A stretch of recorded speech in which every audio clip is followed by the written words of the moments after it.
ये समझ की बात केवल गुरु कृपा ही केवलम, गुरु कृपा करे तो समझ में आ जाए। एक ये बड़ा स्वप्न चल रहा है, बिल्कुल ठीक स्वप्न, पक्का समझ लीजिए। नासतो विद्यते भाव, इसकी सत्ता ही नहीं है। कैसे तुम्हें समझ में आएगा जब इसकी सत्ता मानकर जी रहे हो, इसी में भोग रहे हो, इसी को सत्य मान रहे हो। परिणाम में तुम्हें भी पता चलता है कुछ नहीं, कोई नहीं, किसी का कुछ नहीं। यहाँ का सब पद अधिकार, रुपया पैसा, यहाँ की मित्रता दोस्ती सब नाटक, बाद में पता चलता है। पर अब उस समय संभलने का टाइम नहीं रहा तो मन पछताई है, अवसर बीते। एक दीर्घ स्वप्न चल रहा है। पूज्यपाद उड़िया बाबा जी से एक जिज्ञासु ज्ञान मार्ग के, तो बाबा ये स्वप्न में आप हमसे बात कर रहे हो? बोले तुम स्वाप्निक पुरुष हो, इसीलिए जब तुम जग जाओगे तो मैं और तू नहीं रहेगा, एक ही रहेगा। प्रश्नकर्ता और उत्तर देने वाला दो नहीं होते, एक ही है। गुरु और शिष्य एक ही है, संपूर्ण नानात्व एक ही है। जैसे स्वप्न में क्या क्या आप नहीं देखते, अगर स्वप्न में वहां कोई तुम्हें समझाए कि तुम स्वप्न देख रहे हो, तुम्हें बिल्कुल डरना नहीं, ये जो चाकू से तुम्हारा गला काट रहा बिल्कुल तुम्हें कष्ट नहीं होगा, उस समय तुम मानोगे? नहीं मानोगे। स्वप्न में तुम कोई भोग रहे हो, मानोगे कि मैं नहीं भोग रहा हूं? स्वप्न में तुम कोई ऐश्वर्य पा गए, वहां मानोगे कि मैंने नहीं पाया? स्वप्न में तुम्हारा ऐश्वर्य छिन गया, क्या मानोगे कि तुम ऐश्वर्य नहीं छिन गया? ये कब मानोगे? जब जग जाओगे। स्वप्निक पुरुष कैसे मान सकता है?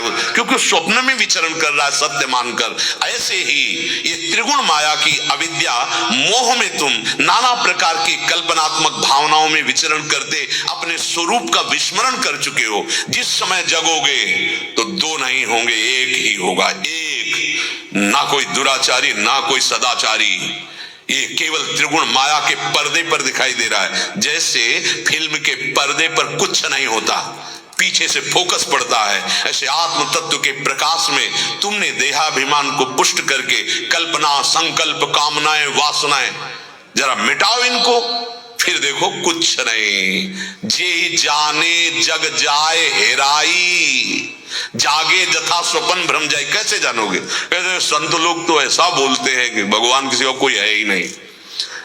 अच्छा, वो विनाश कर रहा है, वो भगवान हो सकता है? तीन कार्य अपने आप में भगवान की हो रहे हैं। अपने आप से आपका सृजन करना, अपने आप से आपका पालन करना और अपने आप से अपने आप का लय कर लेना। किसका लय हो रहा है? किसका विनाश हो रहा है? कौन कर रहा है?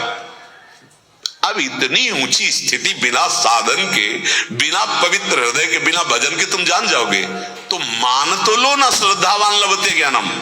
नहीं कार ऐसा नहीं, कैसे मानोगे? भगवान कह रहे भोग ऐश्वर्य प्रसक्ता नाम तया प्रहृत चेत शाम।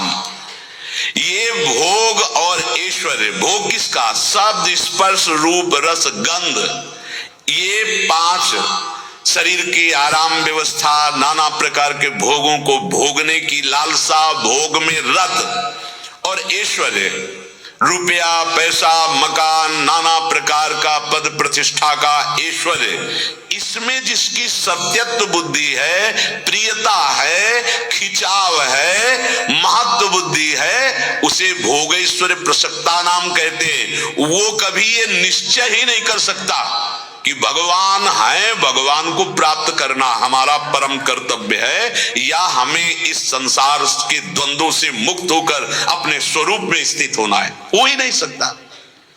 अब वो जब ये बातें सुनते हैं तो सर के ऊपर निकल जाती, बोले सही उत्तर नहीं रहा। स्थिति नहीं है, स्थिति नहीं है।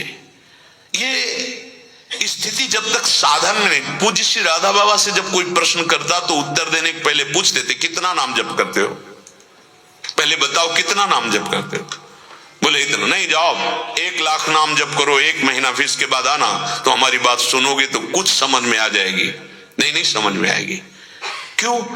इतनी मलिन बुद्धि है कि वो अनुभव ही नहीं कर पाएगी, वो पकड़ ही नहीं पाएगी।